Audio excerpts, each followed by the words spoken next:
ایک 18 سال کی لڑکی کا انتقال ہو گیا۔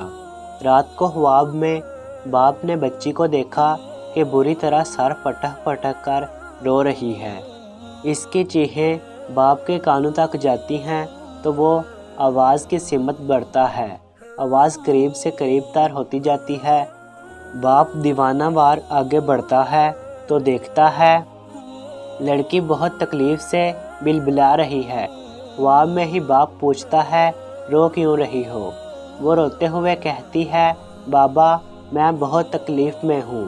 باپ پوچھتا ہے کیوں تکلیف میں ہو؟ بابا نماز نہیں پڑھتی تھی تو آپ مجھے کیوں نہیں کہتے تھے کہ نماز پڑھو؟ میں سارا دن الٹے سیدھے اللہ کو ناراض کرنے والے کام کرتی رہتی تھی تو آپ لوگ مجھے کیوں نہیں منع کرتے تھے؟ بابا میں بہت عذاب میں ہوں، بابا مجھے بہت اذیت ہے، بابا میرے لیے کچھ کرے، بابا مجھے بچا لے۔ باپ بچی کو خواب میں دیکھ کر خواب میں ہی زور و قطار چیخیں مار مار کر رونے لگا۔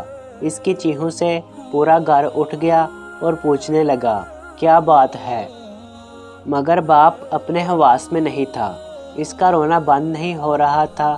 کافی رونے کے بعد اس نے سارا خواب گھر والوں کو بتایا اور پھر پورے گھر کی کیفیت ہی بدل گئی۔